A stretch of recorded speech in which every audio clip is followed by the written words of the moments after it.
कुंज विहारी। जय राधा माधव कुंज विहारी। जय राधा माधव कुंज विहारी। जय राधा कुंज विहारी।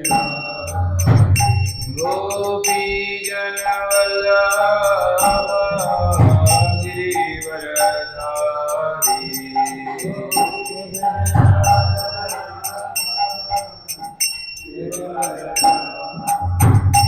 गोपी जन वल्लभ गिरिवरधारी।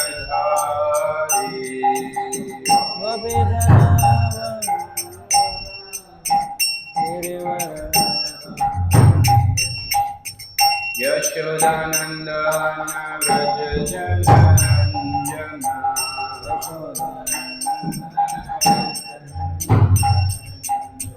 यशोदानंदन व्रज जनरंजन।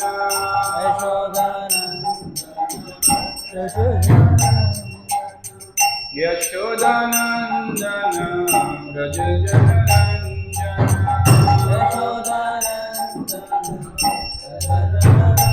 यमुना तीर वनचारी।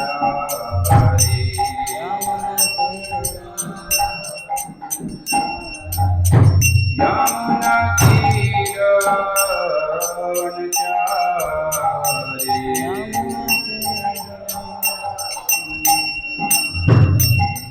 जय राधा माधव कुंज विहारी।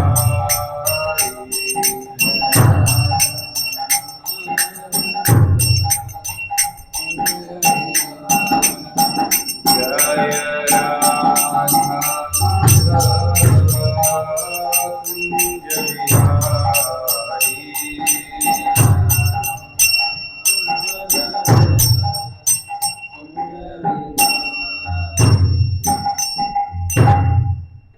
जय ओम विष्णुपाद परमहंस परिव्राजकाचार्य अष्टोत्तर शत श्री श्रीमद् अभय चरणारविंद भक्ति वेदांत स्वामी श्रील प्रभुपाद की जय।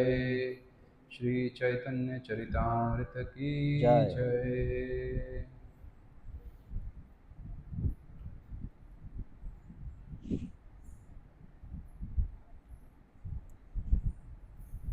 जय जय श्री चैतन्य जय नित्यानंद। जय जय श्री चैतन्य जय नित्यानंद। श्री अद्वैत चंद्र जय गौर भक्त वृंद। श्री अद्वैत चंद्र जय गौर भक्त वृंद। जय जय श्री चैतन्य जय नित्यानंद। जय जय श्री चैतन्य जय नित्यानंद। श्री अद्वैत चंद्र जय गौर भक्त वृंद। श्री अद्वैत चंद्र जय गौर भक्त वृंद। जय जय श्री चैतन्य जय नित्यानंद। जय जय श्री चैतन्य जय नित्यानंद। श्री अद्वैत चंद्र जय गौर भक्त वृंद। श्री अद्वैत चंद्र जय गौर भक्त वृंद। Hare Krishna. So today we are reading from Sri Chaitanya Charitamrita, canto Sri Chaitanya Charitamrita, Ante Leela, 4th chapter, verse number 129 and 130. Hare Krishna. ఈరోజు మనం శ్రీ చైతన్య చరితామృతం అంత్యలీల 4వ అధ్యాయం 129, 130 శ్లోకాలు చర్చిస్తున్నాం. Shloka is written. శ్లోకం అక్కడ బోర్డు మీద రాసింది.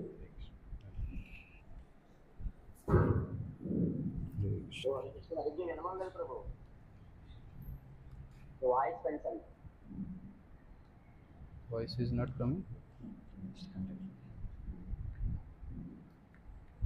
यद्यपि तुमि हो जगत पावन। यद्यपि तुमि हो जगत पावन। তোমার স্পর্শে পবিত্র হয় দেব মুনিগণ। তোমার স্পর্শে পবিত্র হয় দেব মুনিগণ। তথাপি ভক্ত স্বভাব মর্যাদা রক্ষণ। তথাপি ভক্ত স্বভাব মর্যাদা রক্ষণ। মর্যাদা পালন হয় সাধুর ভূষণ। মর্যাদা পালন হয় সাধুর ভূষণ।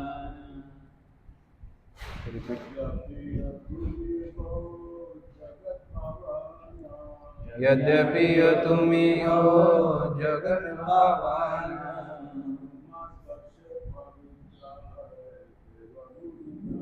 তোমার स्पर्शे पवित्र होय देव मुनिगण। तथापि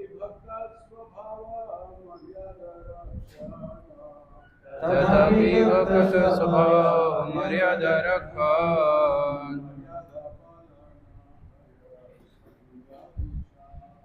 मर्यादा पालन होय साधुर भूषण।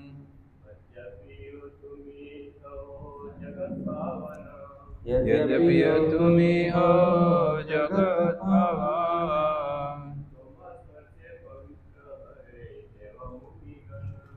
তোমার স্পর্শে পবিত্র হয়ে দেব মুনিগণ।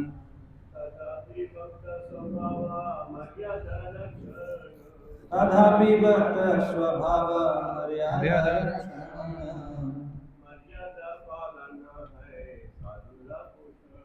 मर्यादा पालन होय साधुर भूषण। यद्यपि तुमिह वो जगत पावन। यद्यपि तुमी हो जगत पावन। तुम्हां स्पर्शे पवित्र होय देव मुनिगण। তোমার স্পর্শে পবিত্র হয় দেব মুনিগণ। तथापि भक्त स्वभाव मर्यादा रक्षण। मर्यादा रक्षण। मर्यादा पालन हय साधुर भूषण। मर्यादा पालन है साधुर Bhushan. You can read too. Word by word meaning translation. ప్రతిపదార్థములు యద్యపియో అయినప్పటికీ తుమి నీవు హవో అయి ఉన్నావు జగత్పావన సమస్త జగత్తును ఉద్ధరించేవాడు తోమా నిన్ను స్పర్శే తాకి పవిత్రులు హయ అవుతారు దేవమునిగణ దేవతలు మునులు తథా అపి అయినా భక్త స్వభావం భక్తుని స్వభావము మర్యాదను రక్షించడము లేదా పాటించడము మర్యాదను పాటించడము హయ అవుతుంది సాధుర భూషణ భక్తులకు ఆభరణము. అనువాదం: సనాతన, నీవు సమస్త జగత్తును పావనము చేయగలిగేవాడవైన దేవతలు మునులే నిన్ను తాకి పవిత్రులు కాగలిగిన వైష్ణవ మర్యాదను పాటించడము రక్షించడము భక్తుని స్వభావం. వైష్ణవ మర్యాదను పాటించడం సాధుభూషణము అవుతుంది. 131 శ్లోకం. మర్యాదా లంఘనే లోక కరే ఉపహాస ఇహ లోక పరలోక దురిహయ నాశ. మనిషి మర్యాదను అతిక్రమిస్తే జనులు గేలి చేస్తారు. ఆ విధంగా అతడు ఇహపరాలలో నాశనమవుతాడు. नमो विष्णुपादाय कृष्णप्रेष्ठाय भूतले श्रीमते भक्तिविकास स्वामिनिति नामिने। नमो विष्णुपादाय कृष्णप्रेष्ठाय भूतले श्रीमते भक्तिवेदांत स्वामिनिति नामिने। नमस्ते सारस्वती देवे गौरवाणी प्रचारिणे निर्विशेष शून्यवादी पाश्चात्य देशतारिणे। जय श्री कृष्ण चैतन्य प्रभु नित्यानंद श्री अद्वैत गदाधर शिवासादि गौर भक्तवृंद। हरे कृष्णा कृष्णा कृष्णा हरे हरे, हरे राम राम राम हरे हरे। यद्यपि तुम्ही हो जगत पावन तोमा स्पर्शे पवित्र होय देव मुनिगण तथापि भक्त स्वभाव मर्यादा रखन मर्यादा पालन होय साधुर Bhushan. My dear Sanatan, although you are the deliverer of the entire universe and although even the demigods and great saints are purified by touching you, it is the characteristic of a devotee to observe and protect the Vaishnava etiquette. Maintenance of the Vaishnava etiquette is the ornament of a devotee. That's the translation. సనాతన, నీవు సమస్త జగత్తును పవనము చేయగలిగేవాడవే అయినా దేవతలు మునులే నిన్ను త్రాకి పవిత్రుడు కాగలిగిన వైష్ణవ మర్యాదను పాటించడం రక్షించడము భక్తుని స్వభావం. వైష్ణవ మర్యాదను పాటించడం సాధుభూషణం అవుతుంది. Hare Krishna. Hare Krishna. So, this term etiquette, which is translated in general as Sadachar or Shishtachar, and here in Chaitanya Charitamrita, it is translated in these verses Maryada Palan. ఏదైతే సదాచారము శిష్టాచారము అని చెప్పి అంటామో దానిని చైతన్య చరితామృతంలో మర్యాద అని అనువదించడం జరిగింది. So it's very important to understand this word etiquette and why it is important in a devotee's life. కాబట్టి మర్యాద అనేటువంటి పదాన్ని అర్థం చేసుకోవడం చాలా ముఖ్యం. So we see భక్తుని యొక్క జీవితంలో ఇది ఎంత ముఖ్యమో మనం తెలుసుకోగలుగుతాం. So we see that it's not a new topic for all of us. Even we see that from the childhood itself, we have been trained on various aspects of etiquette. కాబట్టి మర్యాద అనేది ఏమి కొత్త విషయమేం కాదు. బాల్యం నుండి కూడా మనం ఈ మర్యాద విషయంలో అనేక విధాలుగా మనం శిక్షణ ఇవ్వబడుతూ ఉంటాం. Sometimes you remember parents used to say, or you used to tell your kids, they don't put finger in the mouth, it's not good. Like this we used to protect them. ఎలాగంటే బాల్యంలో మీకు గుర్తుందా, పెద్దలు మనకు చెప్తూ ఉండేవారు, లేదా మనం చిన్నపిల్లలకు చెప్తుంటాం నోట్లో వేలు పెట్టుకోకూడదు అని చెప్పి. Guru Maharaj used to tell sometimes that in West Bengal, in Bangladesh, the mothers sometimes used to tie the left hand of their children at the back so that they don't use it while eating. Maharaj ఏం చెప్పారంటే, ఆయన బంగ్లాదేశ్లో సంచరించినప్పుడు కొంతమంది తల్లులు తమ పిల్లల యొక్క ఎడం చేతిని వెనక్కి పెట్టి కట్టేసేవారు. ఎందుకంటే తినేటప్పుడు ఆ ఎడం చేయి వాడకుండా ఉంటారు. Because it is not a good sign, a good symptom if a person is eating with his left hand. ఎందుకంటే ఒక వ్యక్తి ఎడమ చేతితో తినడం అనేది మంచి సంకేతం కాదు. So nowadays no one follows that. Mostly in North India, if you go, you can see some people eating with their left hand also. అయితే ఈ రోజుల్లో ఎవరు దాన్ని పాటించడం లేదు. మీరు ఉత్తర భారతదేశానికి వెళ్తే చాలామంది ఎడం చేతితో తినడం మనం చూస్తాం. So etiquettes are required to differentiate a civilized person from an uncivilized one. కాబట్టి మర్యాద అనేది అవసరం. ఎందుకంటే ఒక నాగరికుడిని అనాగరికుల నుండి వేరు చేయాలంటే మర్యాద అనేది ఉండాలి. So we see that two types of people generally they don't follow the etiquettes. మనం చూస్తే రెండు తరగతుల వ్యక్తులు ఈ మర్యాదను పాటించరు. The first category comprises the person who is is a lunatic, he is a mad, or he is a uncivilized person. So that those come in the number one category. మొదటి తరగతి వాళ్ళు ఎవరంటే పిచ్చివాళ్ళు, వెర్రివాళ్ళు, ఎవరైతే పద్ధతి పాడు తెలియనటువంటి వాళ్ళు ఎవరైతే ఉంటారో వాళ్ళు మొదటి తరగతి వాళ్ళు. వాళ్ళు ఎలాంటి సదాచారాన్ని పాటించరు.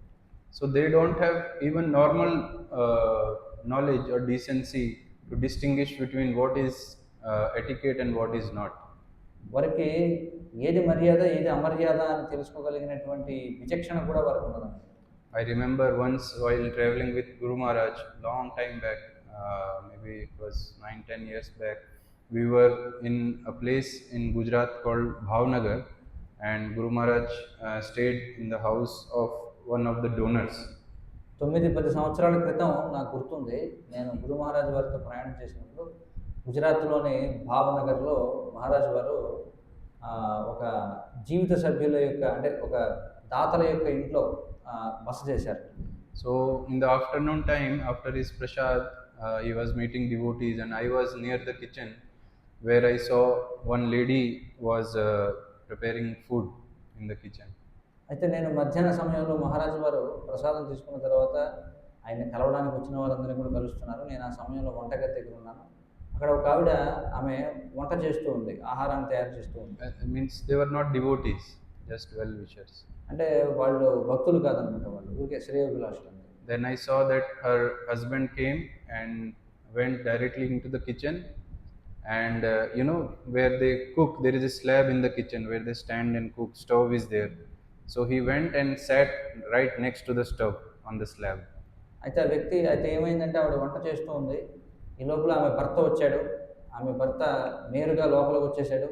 వచ్చి ఎక్కడైతే ఒక గట్టు ఉంటుంది కదా, పొయ్యి పెట్టుకునే గట్టు, ఆ పొయ్యి పక్కనే కూర్చున్నాడు వచ్చి. And the lady, so she is a pativrata lady, she gave her husband one plate and served the food, and the man started eating their hot chapatis. The lady is serving from the tawa, and man is eating and they are talking, and it is completely normal for them.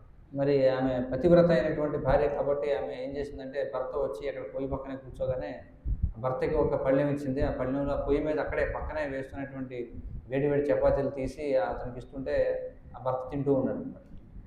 This is completely normal for them. వారికి ఇది సాధారణమైనటువంటి విషయం, వాళ్ళకి ఏం ఆశ్చర్యం కాదు. Or if some people we see mostly in northern part of the India, they sit on the bed and start taking their food. మరి ఉత్తర భారతదేశంలో మనం చూడొచ్చు, చాలా మంది మంచం మీద కూర్చొని తినడం మొదలు పెడతారు. So they have no idea that this is not what we are supposed to do. For them it is completely normal. So these type of people, they don't follow the etiquettes. వాళ్ళు అవన్నీ కూడా చాలా సాధారణమైనటువంటి విషయాలు అనుకుంటారు, ఎందుకంటే వాళ్ళకి సదాచారం ఏమీ తెలియదు, వాళ్ళకి ఎలాంటి పాటించాలని కూడా తెలియదు. And the second category of people who generally don't follow the rules and norms and etiquettes of the society are the avadhutas.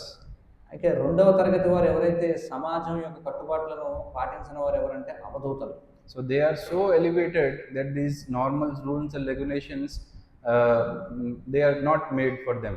మరి అవధూతలు అనేవాళ్ళు ఎంత అత్యున్నత స్థానంలో ఉంటారంటే, ఈ సామాజిక కట్టుబాట్లు మర్యాదలు ఇవన్నీ వారి కోసం కాదు ఉన్నవి. For example, Vamsidas Babaji, if we see his life and character, then for a lame person who doesn't have any idea about his superiority, then he think that what is this person, is he some beggar or what is a mad person.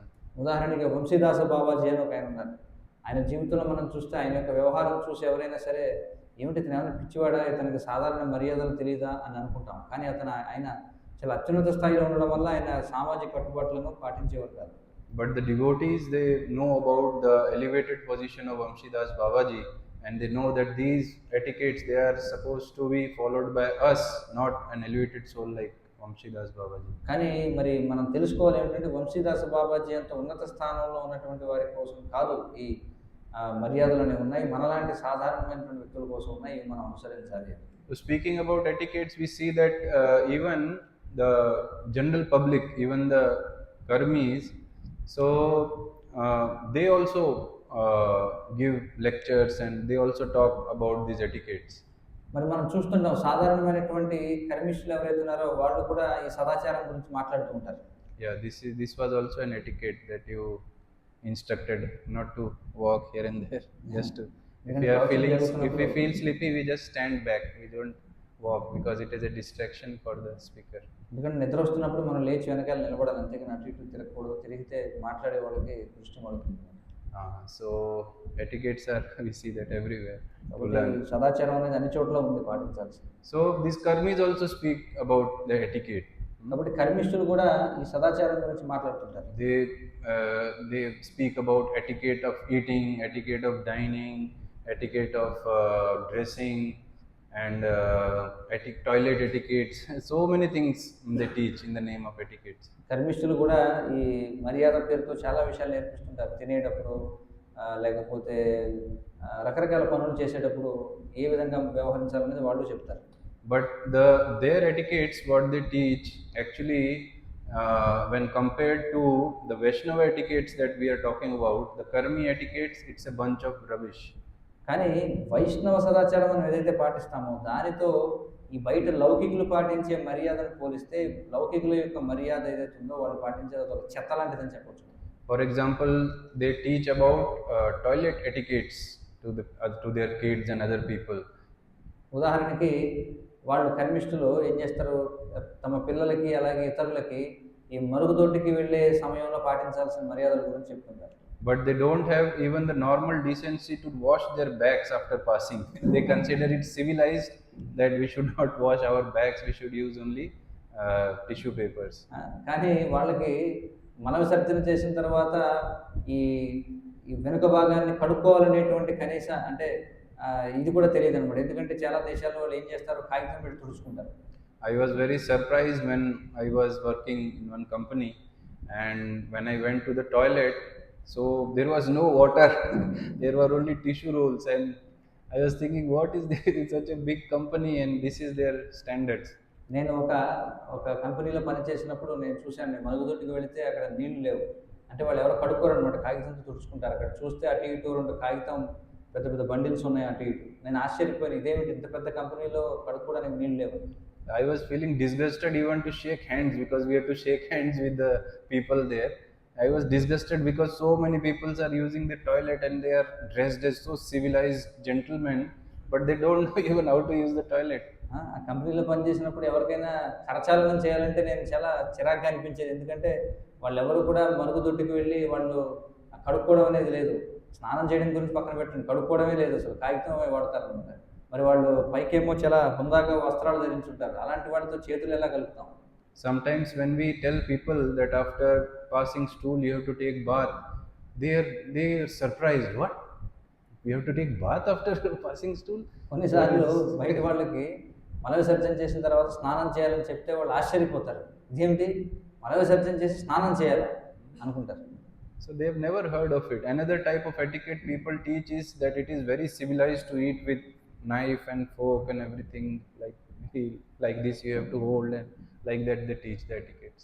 కాబట్టి వాళ్ళకి అవన్నీ తెలియదు అనమాట. మరొక రకమైన మర్యాద ఏంటంటే బయట తినేటప్పుడు వాళ్ళు ఏమంటారంటే చేతితో తినకూడదు, ఒక స్పూను ఒక ఫోర్క్ పట్టుకుని ఇలాగా కోసుకుంటూ తినాలి, అదొక మర్యాద అని చెప్పి. They take special classes, training classes for people, and in the army also they have special classes on how to eat like a civilized man. కాబట్టి వాళ్ళు ప్రత్యేకమైనటువంటి తరగతులు కూడా నిర్వహిస్తారట. ఏమిటంటే ఏ విధంగా చేయి పెట్టకుండా స్పూను ఫోర్క్ పెట్టి మనం ఉపయోగించుకొని తినాలి అని. He was in army. Yes. So, and eating with the hand is considered uncivilized. చేతితో తినడం అనేది అనాగరికంగా భావిస్తారు. But what is the use of this etiquette when they don't have even the basic knowledge of what to eat and what to not? కానీ కనీసం ఏది తినాలి ఏది తినకూడదని విచక్షణ లేనప్పుడు ఈ మర్యాదలన్నీ పాటించి ఏమి ఉపయోగం? So they feel themselves very civilized. They are sitting on a dining table and with their fork and knife they are cutting the piece of meat and eating, but they don't have a basic knowledge that we are not, so human beings are not supposed to eat these things. వాళ్ళు తమను తాము ఎంత నాగరికులుగా పరిగణించుకుంటారంటే ఒక dining table దగ్గర కూర్చొని ఒక కత్తి spoon 2 పట్టుకుని మాంసాహారం తింటారు. అది చాలా గొప్ప విషయం అనుకుంటారు. కానీ అసలు మానవ జన్మ పొంది మన మాంసాహారం తినకూడదనే కనీస విషయం వాళ్ళకి తెలియదు. So what is the use of such etiquettes when they don't lead us to become at least a good human being also? కనీసం మనం ఒక మంచి మనిషిగా మారడానికి కూడా తోడ్పడనప్పుడు ఆ విధమైనటువంటి కట్టుబాట్లను పాటించి ఏమిటి ఉపయోగం? That's why it is very important to learn about the real etiquettes in life. అందుకే జీవితంలో నిజమైనటువంటి సదాచారం నేర్చుకోవడం అనేది చాలా ముఖ్యం. And the real etiquettes as a human being we can learn only when we follow Vaishnava cultures. మరి నిజమైనటువంటి సదాచారాన్ని మనం ఎప్పుడు తెలుసుకోగలమంటే మన వైష్ణవ సంస్కృతిని పాటించినప్పుడే. So that's why we see that in Chaitanya Charitamrita, Chaitanya Mahaprabhu is instructing Sanatana Goswami that you please mention all these shishtachar, all these maryada elaborately, you write something about it. అందుకే చైతన్య చరితామృతంలో మనం చూస్తే శ్రీ చైతన్య మహాప్రభు సనాతన గోస్వామికి ఉపదేశించారు. ఏమిటంటే నువ్వు శిష్టాచారం, సదాచారం, మర్యాద గురించి నువ్వు విస్తృతంగా దీని గురించి రచన చెయ్యి అని చెప్పి. So Sanatana Goswami, after getting instructions from Chaitanya Mahaprabhu, he compiled a book called Hari Bhakti Vilas. మరి చైతన్య మహాప్రభు నుండి ఉపదేశాలను పొందిన తర్వాత సనాతన గోస్వామి హరిభక్తి విలాసం అనే గ్రంథాన్ని రచించారు. So Gopal Bhatta Goswami, he helped Sanatana Goswami in this. He collected all the materials for this book. మరి సనాతన గోస్వామి హరిభక్తి విలాసాన్ని రచించడం కోసం గోపాల భట్ట గోస్వామి చాలా సహాయం చేశారు. దానికి కావాల్సినటువంటి సమాచారం అంతా ఆయన సంగ్రహించారు. And out of utter humility, Sanatana Goswami published the book under Gopal Bhatta Goswami's name. అయితే ఎంతో వినమ్రతతో సనాతన గోస్వామి ఆ గ్రంథాన్ని గోపాల భట్ట గోస్వామి పేరు మీద ప్రచురణ చేశారు. So this is the manual for Vaishnavas, which tells us the do's and don'ts of Vaishnavas life. కాబట్టి వైష్ణవ జీవితంలో మనం చేయవలసినవి చేయకూడనివి మనకి చెప్పేటువంటి మార్గనిర్దేశం ఇచ్చేది ఈ హరిభక్తి విలాసం అనే గ్రంథం. So many times we speak, no, in the lectures that we have to learn in this human form of life, what we have to do, what we don't have to do. So by following such manuals like Hari Bhakti Vilasa, then we will be able to learn that what we have to do and what we don't have to do. అప్పుడు చాలాసార్లు మన జీవితంలో మాట్లాడుకుంటాం ఇలా చేయాలి ఇలా చేయకూడదని. మరి దానికి మనకి ప్రమాణం ఏమిటంటే ఈ హరిభక్తి విలాసం లాంటి గ్రంథాన్ని మనం ఆచరించాలి. And we will also learn that something which we are doing, how to do that in the best possible way. అలాగే మనం ఇప్పటికే ఏదైతే చేస్తున్నామో దాన్ని శ్రేష్టమైన విధంగా ఎలా చేయాలనేది కూడా మనం నేర్చుకోగలుగుతాం. So one question may arise that what is the use of knowing about all these etiquettes and everything? అయితే ఎవరైనా ప్రశ్నించవచ్చు ఈ మర్యాదల గురించి సదాచారం గురించి తెలుసుకుని ఏమిటి ఉపయోగం అని. So we can just chant, we can read, we can listen to lectures, we can take prasad, we can do our service or job, and that will be enough. మనం జపం చేసుకుంటూ మనం చదువుకుంటూ మన ప్రసాదం మనం తీసుకుంటూ మనం ఉద్యోగం చేసుకుంటూ ఉంటే సరిపోతుంది కదా అనుకోవచ్చు. Question may arise, right, that Krishna is Bhavagrahi Janardana, he will see my bhava, then why I have to do an activity in a particular way? I can do it in any way, just Krishna will get pleased because he will see my bhava. కాబట్టి ఎవరైనా అనుకోవచ్చు కృష్ణుడు భావగ్రహ జనార్దనుడు కదా, ఏ పైనైనా ఎలా చేస్తే ఏముంది, సరైన భావంతో చేస్తే కృష్ణుడు ఆయన భావాన్ని మాత్రమే గ్రహిస్తాడు కదా. So this argument won't work because we have to train ourselves. If we have the intention of going back to Godhead, then we have to train ourselves in such a way that we will become eligible to go back to Godhead. కానీ ఈ వాదన సరైనది కాదు. ఒకవేళ మనల్ని మనం భగవద్ధామం వెళ్ళడానికి సంసిద్ధులను చేసుకోవాలంటే మనం ఈ సరైనటువంటి సదాచారాన్ని నేర్చుకోవాలి. And it was a subject matter of Bhagavad Gita also when Arjuna inquired from Krishna, Sthita Pragyasya ka bhasha samadhistasya keshava sthitadi kim prabhasheta kim asita vrajeta kim. So Arjuna was also curious to know that how the great personalities, how they walk, how they talk, how they sit, what are their activities. So this is not a new subject matter for the devotees. కాబట్టి భక్తులకి ఇదేమి కొత్త విషయం కాదు. భగవద్గీతలో అర్జునుడు కూడా కృష్ణుడిని ప్రశ్నించాడు. ఏమనంటే స్థితప్రజ్ఞుని యొక్క లక్షణాలు ఏమిటి, స్థితప్రజ్ఞుడైనటువంటి వాడు ఏ విధంగా మాట్లాడతాడు, ఏ విధంగా నడుస్తాడు, ఏ విధంగా విసర్జిస్తాడు, ఏ విధంగా నడుస్తాడు, కూర్చుంటాడు, ఇవన్నీ కూడా అడిగాడు. So we have to understand that whatever we are doing at present, so this is the same as an animal is doing. Our activities are not different from that of an animal. మనం అర్థం చేసుకోవాలి, ఇప్పుడు మనం ఏవైతే పనులు చేస్తున్నామో అవే పశువులు కూడా చేస్తున్నాయి. మనం చేసేటువంటి కార్యాలు పశువులు చేసే కార్యాలకి భిన్నమైనవి ఏమీ కావు. So just because we are eating, sitting nice chair and on a dining table, that and a dog is eating on a street, that does not differentiate us from an animal. కాబట్టి మనం ఏదో కేవలం చక్కగా కూర్చొని ఒక table మీద మనం కుర్చీలో కూర్చొని తినడానికి అలాగే జంతువు తినడానికి మధ్య అంటే మనం కేవలం బల్ల మీద కూర్చొని తిన్నంత మాత్రాన మనం జంతువు నుండి భిన్నమైన వాళ్ళం అనుకుంటే పొరపాటు. So the difference is that how we perform a certain activity in a dharmic way. So that will differentiate us from that of an animal. మనం ఒక కార్యాన్ని ధార్మికమైనటువంటి విధానంలో ఎలా చేస్తాం అనేదే మనల్ని ఒక పశువు నుండి వేరు చేస్తుంది. So in the matter of etiquettes, we should understand that we are neophytes, we have very less knowledge. మరి ఈ సదాచారం విషయంలోకి వస్తే మనం చాలా కనిష్ట స్థాయిలో ఉన్నాం, మనకు అసలు ఏ జ్ఞానము లేదని మనం తెలుసుకోవాలి. In this etiquette is such a vast subject matter that there are small things related to various means there are various perspective of etiquette. There are small things we have to take care. మరి సదాచారం అనేది అంత విస్తృతమైనటువంటి చర్చా విషయం ఏంటంటే అందులో ఎన్నో సూక్ష్మమైనటువంటి విషయాలు ఉన్నాయి మనం పరిగణించాల్సినవి. And we are talking about the etiquettes in our devotional life. మరి ఇప్పుడు మనం ఈ భక్తియుత జీవితంలో పాటించాల్సిన మర్యాదల గురించి మనం మాట్లాడుకుంటున్నాం. So, when I am saying that we have to scrutinize everything very minutely, so even for standing in front of the Lord also has an etiquette. మరి మనం ఎంత సూక్ష్మంగా వీటిని అధ్యయనం చేయాలంటే భగవంతుడి ముందు నిలబడడానికి కూడా ఒక మర్యాద ఉందన్నమాట. ఎలా నిలబడాలనే విషయం. Because we don't realize, we might not know that how to even stand in front of the Lord. అంటే మనకు తెలియదు అనమాట, అసలు భగవంతుడి ముందు మనకి ఎలా నిలబడాలో కూడా తెలియదు సరిగా. For example, yesterday we discussed that sometimes we stand in front of the Lord in Aarti and Kirtan with our hands at the back like this. Like this. ఉదాహరణకి నిన్నటి రోజున మేము చర్చిస్తూ ఉన్నాం ఏమిటంటే ఆరతి జరిగేటప్పుడు లేదా భగవంతుని ముందు చేతులు వెనక్కి ఇలా కట్టుకొని నిలబడడం అనేది ఆ విధంగా నిలబడకూడదు భగవంతుని ముందు. Aarti is going on or something and we will just watch like this, our hands at the back. ఆరతి జరుగుతూ ఉంటుంది, మన చేతులు వెనక్కి పెట్టుకొని ఏదో పరిశీలన చేస్తూ ఉంటాం ఇట్లా ఇట్లా. So the same incident happened one time in Kolkata during Prabhupada time, Kolkata ISKCON. ఒకసారి శ్రీల ప్రభుపాదుల వారి సమయంలో కోల్కతా ఇస్కాన్లో కూడా ఇలాగే జరిగింది ఒకసారి. So I don't remember exactly. There was a young Mataji or young Prabhuji. She was or he was standing like this in front of the deities. అయితే ఇక్కడ శ్రీ విగ్రహాల ముందు ఒక యువతో లేకపోతే యువకుడో సరిగా గుర్తులేదు కానీ వాళ్ళు ఇలాగే వెనకాల చేతులు ఇలా పెట్టుకుని ఇలాగ నిలబడి ఉన్నారు శ్రీ విగ్రహాల ముందు. And Srila Prabhupada was standing at the back. He was seeing that.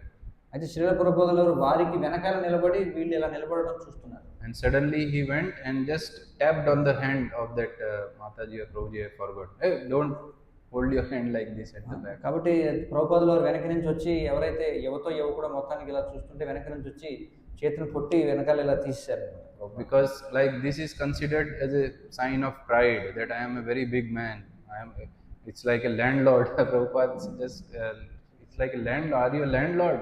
Came here to get the darshan. We should be very meek and humble in front of the Lord. కాబట్టి ప్రభుపాదుల వారు ఏమన్నారంటే నువ్వేమన్నా భూస్వామివా లేదా జమీందారువా ఇక్కడికి వచ్చేదో ఇక్కడ పర్యవేక్షిద్దాం అనుకున్నట్టుగా వచ్చావు, నువ్వు భగవంతుడి ముందు వినమ్రతతో ఉండాలి, అంతేగాని చేతులు వెనక్కి నిలబెట్టుకుని నేనేదో భూస్వామి అన్నట్టుగా నిలబడకూడదు అని చెప్పాను. So we see that Srila Prabhupada gave so much effort to teach his disciples about these Vaishnava etiquettes. కాబట్టి మనం చూస్తే శ్రీల ప్రభుపాదుల వారు ఎంతో ఆయన శ్రమ కోర్చి తన శిష్యులకు ఈ మర్యాద గురించి బోధించారు. So we have a sannyasi in our movement ISKCON, Mukunda Goswami. So he wrote a book, what was it, 22nd Avenue something. He wrote a book and in that he was mentioning about the old days. అయితే ముకుంద గోస్వామి అని మన ఉద్యమంలో ఒక వరిష్ఠ సన్యాసి ఆయన ఉన్నారు. ఆయన 27th Avenue అని ఒక పుస్తకం రాశారనమాట. అందులో ఆయన ఇస్కాన్ యొక్క ఆరంభ రోజులను గుర్తు చేసుకుంటున్నారు. So he was one of the very starting devotees of ISKCON. He joined Srila Prabhupada in the beginning. ఆయన శ్రీల ప్రభుపాదుల వారితో ఆయన చేరినప్పుడు ఇస్కాన్లోనే ఆయన చాలా ఆరంభ కాలం నాటి భక్తులు అనమాట, తొలినాళ్ళలో చేరారు. So once he and Srila Prabhupada went in a car to meet one of the donor, and the donor he offered them very good quality dates, big dates. అయితే ఒకసారి ప్రభుపాదుల వారితో కలిసి ముకుంద గోస్వామి వారిద్దరూ ఎవరో ఒక పెద్ద దాత దగ్గరికి వెళ్ళారనమాట. ఆ దాత దగ్గరికి వెళితే ఆ దాత ఏం చేశారంటే చాలా పెద్ద పరిమాణంలో ఉన్నటువంటి ఖర్జూర పండ్లను ఇచ్చాడు. So after meeting him and coming back to the car, they sat and they were going back. So Prabhupada took a bite of that date. It was a huge date. Prabhupada took a bite and it was so tasty. Prabhupada said, Mukunda, it is, yeah, maybe he was initiated at that time, I don't remember. He said, oh Mukunda, it is so sweet. Why don't you try it? He offered it to Mukunda. అయితే ఆ విధంగా వెనక్కి తిరిగి వెళుతుంటే మందిరానికి కారులో శ్రీల ప్రభుపాదులు ఏం చేశారంటే ఖర్జూరం ఒకదాన్ని తీసుకొని కొంచెం కొరికి తిన్నారనమాట. తిని పక్కన ఉన్నటువంటి శిష్యునితో, అప్పటికే ఆయన దీక్ష అయిందో లేదో తెలియదు, ఓ ముకుంద చాలా మధురంగా ఉంది ఇది, నువ్వు ఎందుకు తిని చూడవు అని అడిగారు ప్రభుపాద ఆ శిష్యుడిని. And Mukunda Maharaj writes that I was thinking, why is he giving it to me? He just took it and it will be full of his saliva. How I can take this? అయితే ఆ ముకుంద గోస్వామి ఆయన ఏమనుకున్నారంట, దీనికి ఆయన దాన్ని ఖర్చుపెట్టి నోట్లో కొరుక్కుని తిని నాకిస్తారంటే దాని నిండా ఆయన ఉమ్ము అంటుకుంది, నాకిస్తారని తినమని అనుకున్నారంట. So he told, anyway, hesitatingly I took and took a bite from the other side. అయితే ఆయన ఏం రాశారంటే అలా ఇచ్చినప్పుడు అంటే కొంచెం సంకోచంతోనే ఆ పండు ఇలా తీసుకొని ప్రభుపాద కొరికిన వైపు కాకుండా వేరే పక్కన కొరికి తిన్నారంట. And after taking that, he certainly it was so sweet, and he found it so sweet. He said, "Prabhupada, it is so sweet. Good, good. You finish it." He was giving it back to Prabhupada. అయితే ఆయన ఏం చేశారంట తిని, ఓ ప్రభుపాద చాలా మధురంగా ఉంది ఇది, మీరే పూర్తిగా మిగతాది మీరే తినేసి పూర్తి చేయండి అని మళ్ళీ ప్రభుపాదకి ఇచ్చారంట ఆయన. Prabhupada was smiling. He told, "No, no, you take it. No problem, no problem." Prabhupada గారు నవ్వి, పర్వాలేదు నువ్వే తినలేదాన్ని అని చెప్పన్నారు. So, like this, so many incidents are there in which we show that how Prabhupada tolerated all these things in Krishna consciousness in the beginning days. కాబట్టి ఈ ఉదంతాన్ని బట్టి మనం చూడొచ్చు, ఆరంభ కాలంలో శ్రీల ప్రభుపాదుల వారు ఇలాంటి ఎన్నో ఉదంతాలను ఆయన సహించారనమాట శిష్యులు చేసినవి. But slowly and gradually he trained his disciples in Vaishnava etiquettes. కానీ క్రమంగా ఆయన తన శిష్యుల్ని వైష్ణవ మర్యాదలో శిక్షణ ఇచ్చారు. So why we have to learn about these Vaishnava etiquettes? It can be categorized broadly into 4 categories, 4 reasons. కాబట్టి ఎందుకు మనం వైష్ణవ మర్యాదను నేర్చుకోవాలనే దాన్ని 4 కారణాలుగా మనం విభజన చేయవచ్చు. The first reason is that Vaishnava etiquettes, they protect us from committing Vaishnava aparadhas. ఎందుకంటే మొదటి కారణం ఏమిటంటే వైష్ణవ మర్యాద తెలుసుకోవడం వల్ల మనం వైష్ణవ అపరాధాలు చేయకుండా ఉంటాం. So if we don't have the knowledge of etiquette, then we might knowingly or unknowingly commit so many aparadhas. ఎందుకంటే మనకి వైష్ణవ మర్యాద గురించిన జ్ఞానం లేకపోతే మనకి తెలుసో తెలియకో అనేకమైన అపరాధాలు చేసే అవకాశం ఉంది. Like who would like to give his remnants to his spiritual master, like that is Mukunda is giving? So it is considered an offense, an aparadha. ఎలాంటిదంటే తన ఆధ్యాత్మిక గురువుకే తన ఎంగిలి ఎవరిస్తారు చెప్పండి, ముకుంద గోస్వామి ఇచ్చినట్లుగా, అది మరి గొప్ప అపరాధంగా పరిగణించబడుతుంది శిష్యుడు తన ఎంగిలి గురువుకి ఇవ్వడం అనేది. So similarly, if we don't know the etiquette of dealing with Vaishnavas, or how to cook even, or how to dress, how to put tilak, so many things are there in devotional service. If we don't know the etiquettes, then while performing those activities, we'll commit so many offenses or aparadhas. కాబట్టి ఎన్నో ఉన్నాయి, మనం వండేటప్పుడు లేకపోతే మనం వస్త్రధారణ చేసేటప్పుడు తిలక ధారణ చేసేటప్పుడు మనం ఇవన్నీ కూడా తెలుసుకోకపోతే మనం ఎన్నో అపరాధాలు చేస్తాము. So because of these aparadhas, they are the obstacles of our advancement in bhakti. We are not able to advance because of such aparadhas. మరి ఇలాంటి అపరాధాలు చేయడం వల్ల మనం భక్తిలో మనం ముందుకు వెళ్ళలేకపోతాం. ఇవన్నీ కూడా అడ్డంకులుగా ఉంటాయి మనకి. So learning these Vaishnava etiquettes, what they will do, they will prevent such aparadhas. So we will not commit those aparadhas. We'll know that yes, this is an aparadha, I should not commit it. So we will not commit the aparadhas. That will help us advancing in devotional. కాబట్టి వైష్ణవ సదాచారం గురించి తెలుసుకోవడం ద్వారా మనం ఆ విధమైనటువంటి అపరాధాలు చేయకుండా ఉంటాం. ఎప్పుడైతే అపరాధాలు చేయకుండా ఉంటామో అప్పుడు మన అడ్డంకులు తొలగిపోతాయి, భక్తిలో మనం ముందుకు పురోగతి సాధించవచ్చు. So the second reason why we have to learn about the etiquettes is because the people, they are constantly watching us and they will learn by seeing our activities. రెండవ కారణం ఏమిటంటే జనులు మనల్ని నిరంతరం పర్యవేక్షిస్తూ ఉంటారు. కాబట్టి మనం సరిగా వ్యవహరించకపోతే వాళ్ళు మనల్ని చూసి అనుకరిస్తారు అన్నమాట. We see that a child, it generally learns from the parents by observing their activities. కాబట్టి సాధారణంగా పిల్లలు పెద్దల నుంచి నేర్చుకుంటారు వాళ్ళ యొక్క వ్యవహారాలు చూసి. Sometimes we see a small boy, he acts as if he is shaving. He will take a pencil or something, he'll do like that, as if I am shaving like my father. ఒకసారి మనం చూస్తుంటాం పిల్లలు ఏం చేస్తారంటే ఒక pencil తీసుకొని వాళ్ళ తండ్రిని అనుకరిస్తుంటారు. వాళ్ళు కూడా షేవింగ్ చేసుకున్నట్టు వెళ్ళాలి అనుకుంటుంటారు పిల్లలు. Or a small girl, it will take some lipstick and put, you don't know how to apply, but something she will do because I have seen my mother doing it. లేకపోతే చిన్న ఆడపిల్లలు ఏం చేస్తారంటే తమ తల్లులు చేయడం చూసి వాళ్ళు కూడా లిప్స్టిక్ ఎక్కడ పాముకోవాలో తెలియదు, మొత్తం అంతా పాముకుంటుంటారు.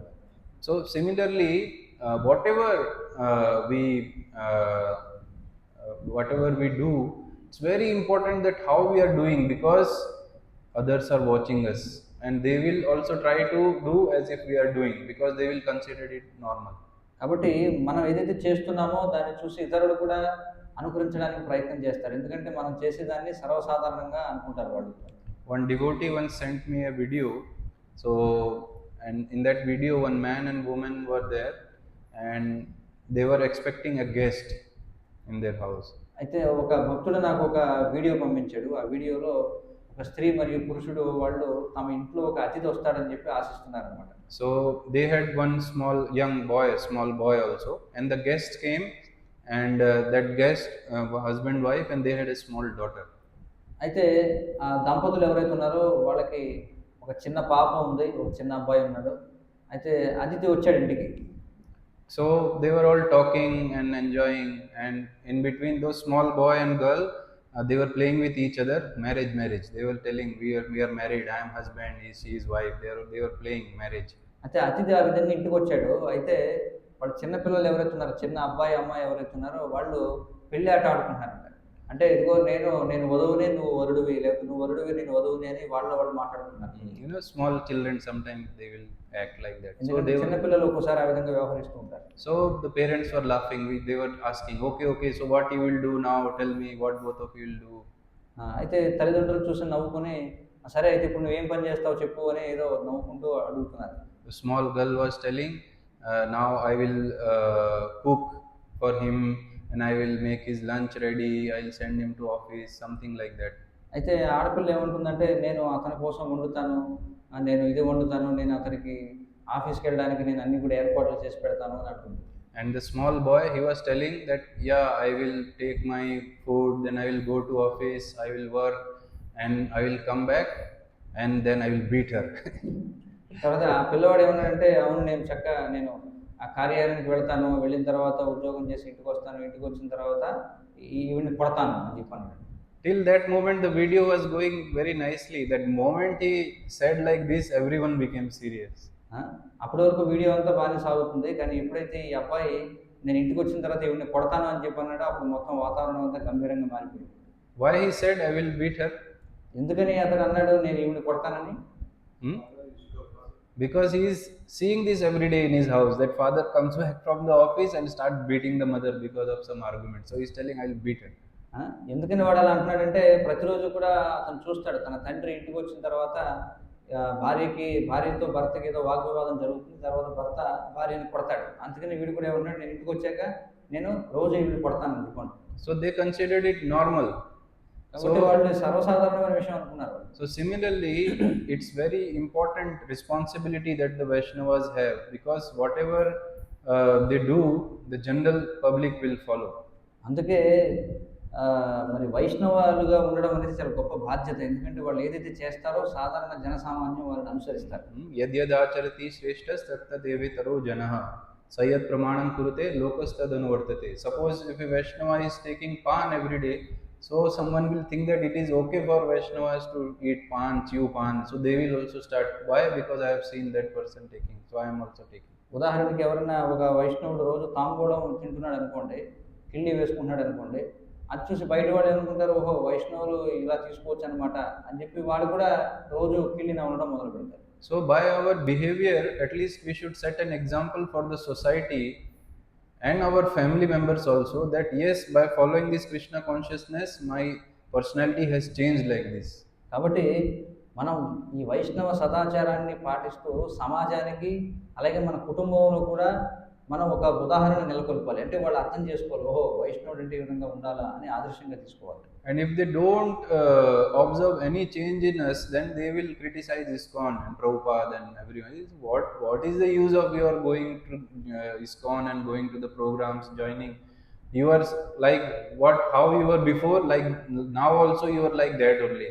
What is the use of going there? లేదనుకుంటే వాళ్ళు ఏమనుకుంటారు, ఇస్కాన్కి వెళ్ళి ఏం ప్రయోజనం, నువ్వు పూర్వం ఎలా ఉన్నావు ఇప్పుడు కూడా అలాగే ఉన్నావు. కాబట్టి ఇది ప్రభుపాదుల వారికి సంస్థకి చాలా చెడ్డ పేరు వస్తుంది అనమాట.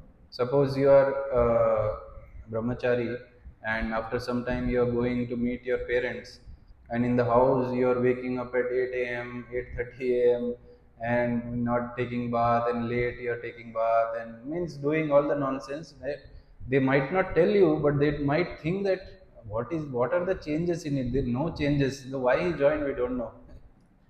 ఉదాహరణకి బ్రహ్మచారి ఎప్పుడైనా ఇంటికి వెళ్ళాడు అనుకోండి, ఇంటికి వెళ్ళి 8 గంటలకు నిద్ర లేవడం, స్నానం చేయకుండా ఉండడం ఇలాంటివి చేసాడు అనుకోండి, తల్లిదండ్రులు ఏమనుకుంటారు, ఏమిటి వీడు ఇలా ఉన్నాడు, అసలు ఆ సంస్థలో చేరి ఎందుకు ఈవిడేమైనా బాగుపడ్డా, ఎందుకు చేరాడు అనుకుంటారు. But in the home also, when we wake up at 3:30, take bath and start chanting our rounds, and we are very particular about cleanliness and what we are eating, then they will feel that he has joined a genuine movement. అలా కాకుండా మనం ఇంటికి వెళ్ళినా సరే చాలా ఉదయాన్నే నిద్ర లేవడం, చక్కగా ఉదయాన్నే మనం జపం చేసుకోవడం, చాలా పరిశుభ్రతను పాటించడం ఇవన్నీ చేసామనుకోండి, అప్పుడు వాళ్ళు అనుకుంటారు, ఓ ఇతడు చాలా మంచి ఉద్యమంలో చేరాడని. So we should always remember that we are when we are in public, or when we are uh, in house, or when we are in temple, or everywhere, we are representing our Guru and Srila Prabhupada. కాబట్టి మనం ఎక్కడున్నా, ఇంట్లో ఉన్నా, మందిరంలో ఉన్నా, బయట ఉన్నా సరే మన సత్ప్రవర్తన కలిగి ఉండాలి. ఎందుకంటే మనం శ్రీల ప్రభుపాదుల వారిని, మన గురువుని, మన ఉద్యమానికి మనం ప్రాతినిధ్యం వహిస్తున్నాం కాబట్టి. And all our activities will be judged, and people will say that the Guru is not good, or ISKCON is not good, like that. కాబట్టి అందరూ కూడా ఏం చేస్తారు, మన ప్రవర్తన చూసి వీళ్ళ గురువు మంచోడు కాదు, లేకపోతే ఈ ఇస్కాన్ సంస్థ మంచిది కాదు అని చెప్పి అనుకుంటారు. That's why we have to be very, very cautious while dealing in public as well as with devotees. కాబట్టి మనం చాలా జాగ్రత్తగా ఉండాలి బహిరంగంగా, అలాగే మనం ఇతరులతో వ్యవహరించేటప్పుడు, భక్తులతో వ్యవహరించేటప్పుడు అన్నీ కూడా పరిశీలన చేయబడతాయి. అందుకని చాలా జాగ్రత్తగా ఉండాలి. Third reason why the etiquettes are important, because following the etiquettes is favorable for our devotional service. ఇక మూడవది ఎందుకని మనం సదాచారం పాటించాలి అంటే, మర్యాద పాటించాలంటే, అది మన భక్తియుత సేవకు అనుకూలిస్తుంది కాబట్టి. So out of the 6 symptoms of surrender, the first 2 we hear is anukulasya sankalpa, pratikulasya varjanam. What is favorable for devotional service, we have to accept it. What is not favorable, we have to reject it. కాబట్టి శరణాగతికి ఉన్నటువంటి 6 అంగాలు ఏవైతే ఉన్నాయో, అందులో మొదటి 2 ఏమిటంటే, మన ఆధ్యాత్మిక జీవితానికి అనుకూలించే వాటిని మనం స్వీకరించాలి, అనుకూలించని వాటిని, ప్రతికూలించే వాటిని మనం విడిచిపెట్టాలి. So whatever we are doing in our devotional life, whatever services, whatever activities we are doing, why we are doing those activities? మనం ఏవైతే కార్యకలాపాలు చేస్తున్నామో మన యొక్క భక్తియుత జీవనంలో భాగంగా మనం వాటిని ఎందుకు చేస్తున్నాం? So the answer is స్మర్తవ్య సతతం విష్ణు విస్మర్తవ్యో న జాచుచిత్ సర్వ విధి నిషేధాస్యో ఏతయోర్ ఏవ కింకరః. That whatever we do in our devotional service, that is to remind us always about Krishna, and we should never forget him. కాబట్టి ఎందుకోసం చేస్తున్నాం మనం ఇవన్నీ అంటే, స్మర్తవ్యం సతతం విష్ణు అంటే ప్రతి క్షణము కూడా విష్ణువుని గుర్తుంచుకోవడానికి, విస్మర్తవ్యం న జాచుచిత్ అంటే ఒక్క క్షణం కూడా విష్ణువుని మర్చిపోకుండా ఉండడం కోసం మనం ఈ కార్యాలను కూడా చేస్తున్నాం. And the second 2 lines, they say that all the rules and prohibitions mentioned in the Shastras should be the servant of these 2 principles. ఇక తర్వాత వాక్యం సర్వ విధి నిషేధాత్ అని ఏదైతే చెప్పబడిందో, ఏం చెప్పారంటే శాస్త్రాల్లో ఉన్న విధి నిషేధాలన్నీ కూడా ఈ సూత్రానికి సేవకులుగా ఉన్నాయి అని చెప్పారు. So that's why following sadachara or etiquette is important, because something which we do for the pleasure of Krishna, so it will always remind us of Krishna. కాబట్టి సదాచారాన్ని ఆచరించడం అనేది ఎందుకు ముఖ్యం అంటే, మనం ఏదైతే కృష్ణుడి కోసం చేస్తామో అప్పుడు ప్రతిసారి కూడా అది మనల్ని కృష్ణుని గుర్తు చేస్తుంది, మనం పాటించే నియమం. And something which we are doing according to our own whims and fancies, then that will take us away from Krishna.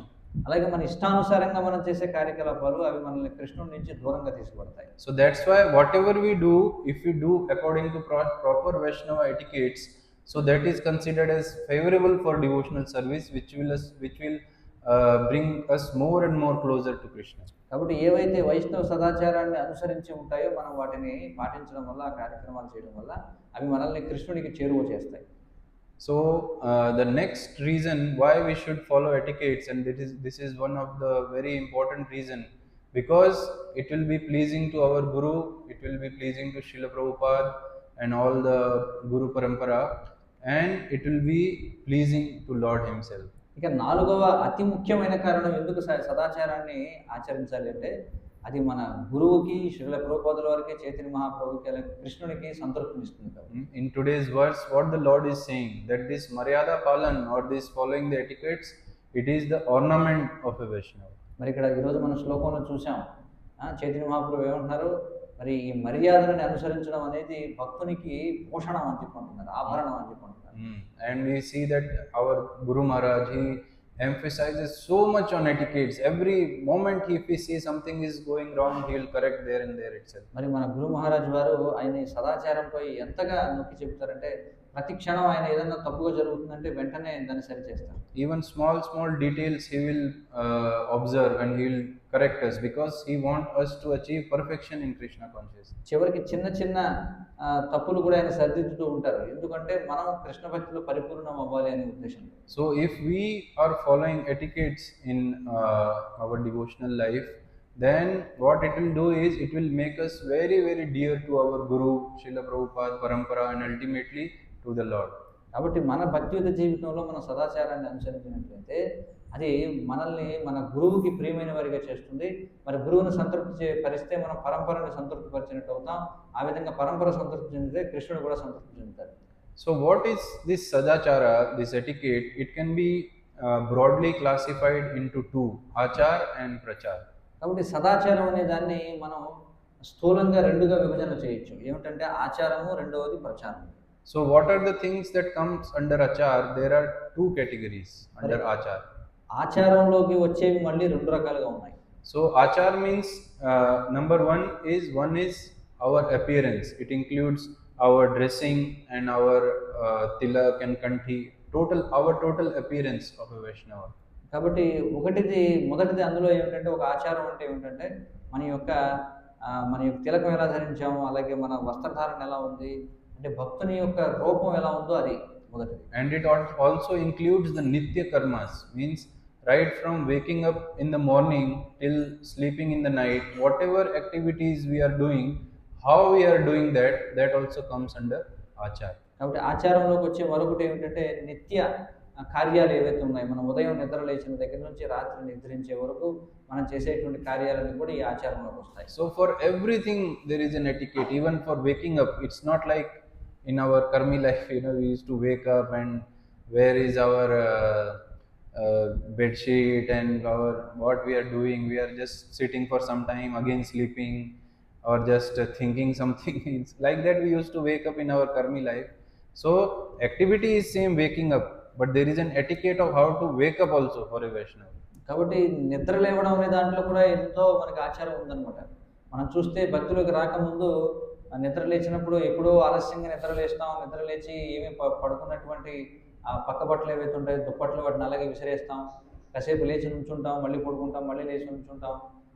అలా కాదనమాట. భక్తుడి యొక్క నిద్ర లేవడం అనేది కూడా ఒక విశేషంగా చెప్పబడుతుంది.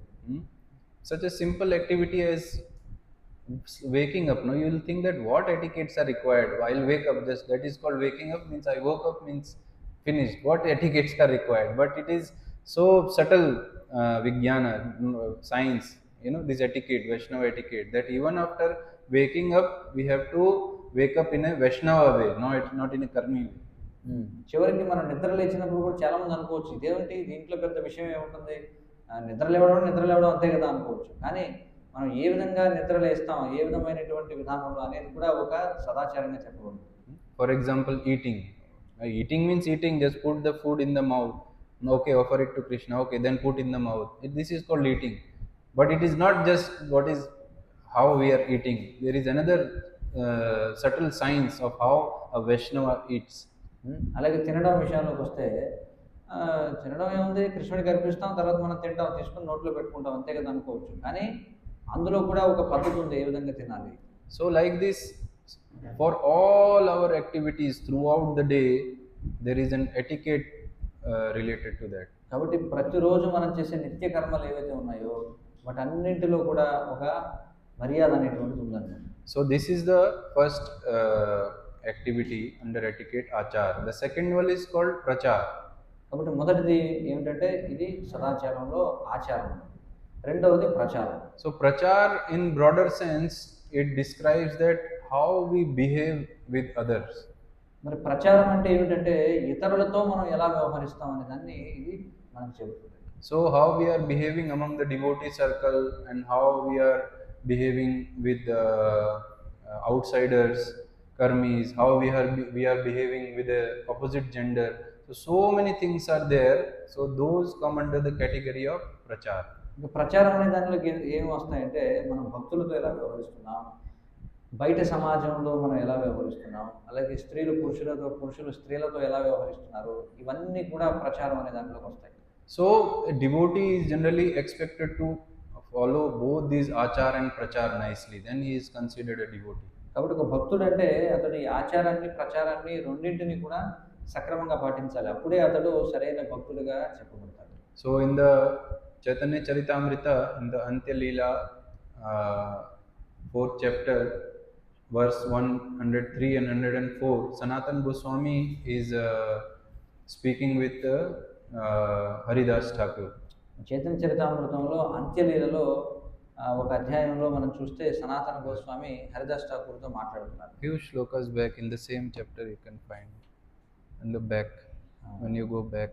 Chapter number The same chapter. Now it is 120, no? You open. Now you can go little back, 103 and 104. ఇప్పుడు మనం చర్చించుకుంటున్నటువంటి ఇదే అధ్యాయంలో అంత్యలీల 4వ అధ్యాయంలో 103, 104 శ్లోకాలు. So in that, Sanatana Goswami is praising Haridas Thakur in 2 verses. He is saying that apna achar ke ho na kore prachar, prachar kore na ke ho na kore nachar. Some behave very well but do not preach the cult of Krishna consciousness, whereas others preach but do not behave properly. సనాతన గోస్వామి హరిదాస్ ఠాకూర్ వారిని ఏమని కీర్తిస్తున్నారంటే 102వ శ్లోకంలో, కొందరి ఆచారం చాలా బాగుంటుంది కానీ వారు కృష్ణ భక్తిని ప్రచారం చేయరు, ఇతరులు బాగా ప్రచారం చేస్తారు కానీ ఆచారం సరిగ్గా ఉండదు. And in the next verse he is saying, Achara prachara namera karaho dui karjo, tumi sarva guru tumi jagatero arjo. You simultaneously perform both duties in relation to the holy name by your personal behavior and by your preaching. Therefore, you are the spiritual master of the entire world, for you are the most advanced devotee in the world.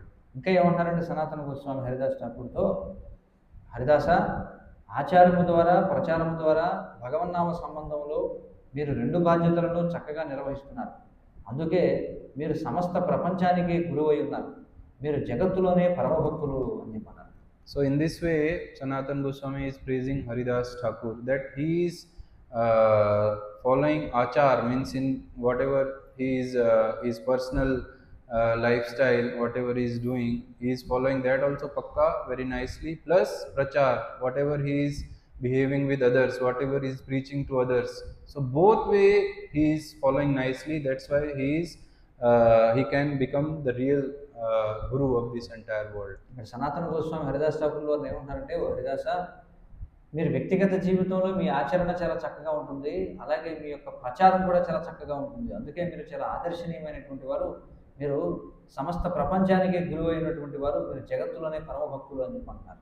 So that's why it is very important for a devotee to follow both the achar and prachar very very nicely, so that we can advance in our devotional life. అందుకే భక్తుని యొక్క జీవితంలో ఈ ఆచారాన్ని ప్రచారాన్ని రెండింటిని కూడా చాలా చక్కగా ఆచరించడం అనేది చాలా ముఖ్యం, ఆ విధంగా మనం చక్కగా భక్తిలో పురోగమించగలుగుతాం. So for the next few days we will speak on this topic, but generally I thought that we can speak on the aspect of prachar this time. మరి రాబోయే రోజుల్లో మనం ఈ విషయాల గురించి, ఈ నేపథ్యం పైన మాట్లాడతాం. అయితే నేనేమనుకుంటున్నానంటే, ప్రత్యేకించి ఈ ప్రచారం అనేటువంటిది ఏదైతే ఉందో దాని గురించి నేను నొక్కి చెప్పాలనుకుంటున్నాను రాబోయే రోజుల్లో. Actually we can speak so many things, means I will finish it in few days and I will go, but then Vamsi Krishna Prabhu or someone can take on the achar also, means how to do each and activity from waking up to sleeping. In between we are doing so many activities, how to do it properly. They can take once I leave also, later also. అయితే చాలా ఉంది విస్తృతంగా చర్చించడానికి. అయితే నేను చెప్పాల్సింది చెప్పి వెళ్ళిపోతాను, కానీ తర్వాత ఇంకెవరన్నా భక్తులు ఈ ఆచారం గురించి కూడా చెప్పొచ్చు, అంటే మనం నిద్ర లేచిన దగ్గర నుంచి నిద్రపోయే వరకు ప్రతిదీ ఎలా చేయాలనే దాని గురించి కూడా వివరించవచ్చు. So I will try to focus on the prachar part, means what should be our general behavior with other devotees or outsiders. కాబట్టి నేను ప్రచారం గురించి నేను దృష్టి సారిస్తాను, అంటే మనం బయట వాళ్ళతో లేదా భక్తులతో మన వ్యవహారాలు ఎలా ఉండాలనే దాని గురించి నేను మాట్లాడతాను. Because the dealings with Vaishnavas is one of the very important aspects of our devotional life. ఎందుకంటే వైష్ణవులతో వ్యవహారం అనేది మన భక్తియుత సేవలో చాలా ముఖ్యమైనటువంటి అంగం.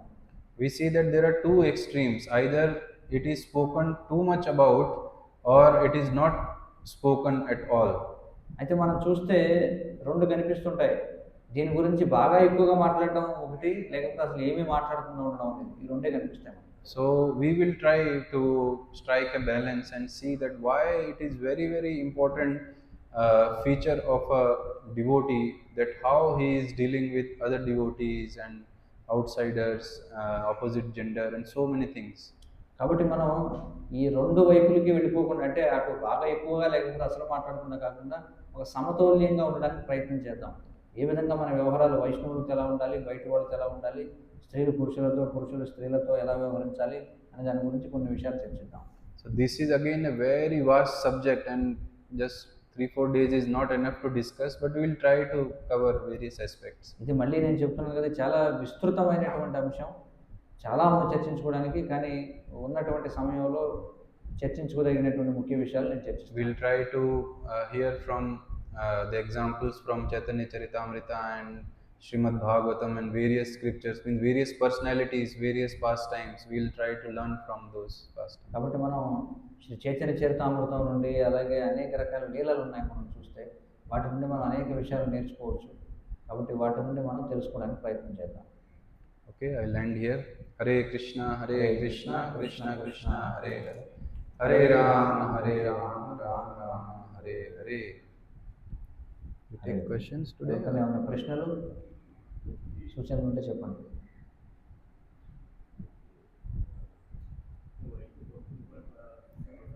గట్టిగా.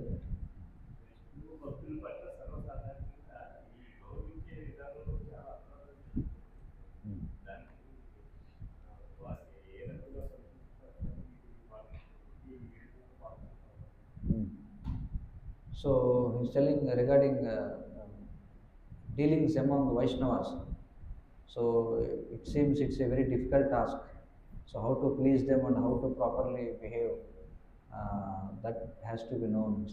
Yeah, it's very very important in a devotee's life to learn how to deal with other devotees. కాబట్టి ఒక భక్తుని జీవితంలో ఇతర భక్తులతో ఎలా వ్యవహరించాలని తెలుసుకోవడం అనేది చాలా ముఖ్యం. So that's what we will start discussing from tomorrow, and I'm sure you may get more questions, more doubts. So from tomorrow we'll start this sensitive topic. కాబట్టి రేపటి రోజు నుంచి మనం ఈ సున్నితమైన విషయంపై మాట్లాడడం మొదలు పెడతాం. కాబట్టి మీరు అది వింటే ఇంకా మీకు ఎన్నో ప్రశ్నలు, సందేహాలు రావచ్చు. Okay, bro. We have begun the class with putting an instance of Guru Maharaj staying one of the Lord's house, right? And you mentioned the example that they were taking prasadam, food directly in the kitchen. How did Guru Maharaj accept food from them? No, Guru Maharaj don't. You can translate. ఇక్కడ ప్రశ్న ఏమిటంటే, ఈ తరగతి ప్రారంభించడానికి ముందు మధుకంఠ ప్రభు ఒక సన్నివేశం గురించి చెప్పారు. ఎక్కడో ఒక దాతల ఇంట్లో గురు మహారాజు ఉన్నప్పుడు అక్కడ వంటశాల దగ్గర ఒక ఆవిడ అక్కడ కూర్చొని ఉంటే, వాళ్ళ భర్త వస్తే వెంటనే పొయ్యి పక్కన కూర్చొని ఉంటే ఒక్కడే తినడం అన్నారు కదా. మరి అలాంటి చోటు నుంచి వారి నుంచి గురు మహారాజ్ ఎలా ప్రసాదాన్ని స్వీకరించారు అని అడుగుతున్నారు. So this is a perfect case of assumption.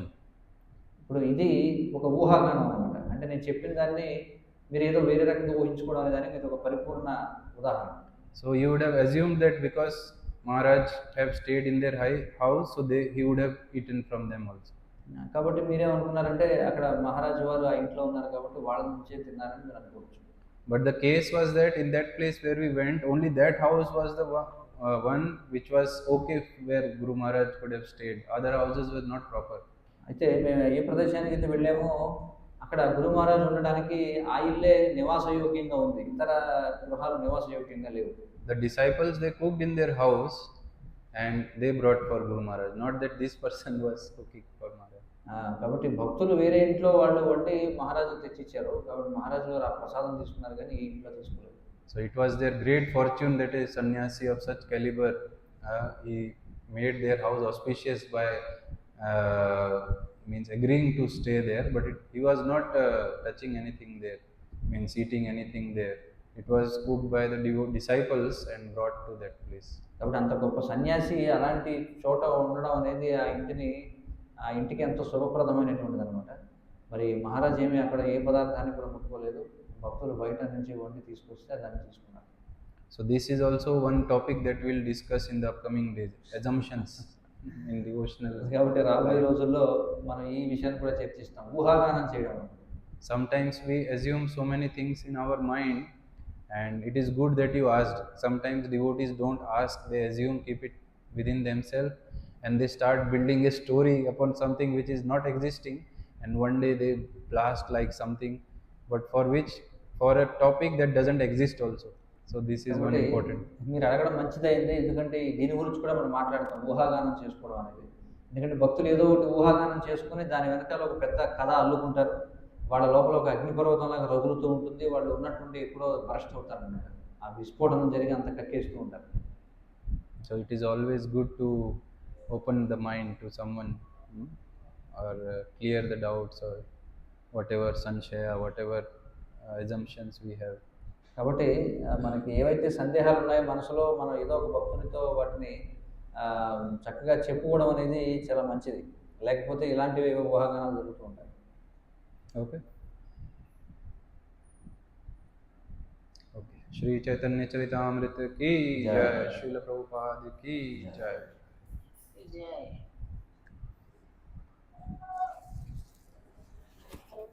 हरे कृष्ण प्रभु प्रणाम। హరే కృష్ణ ప్రణామం. हरे कृष्ण।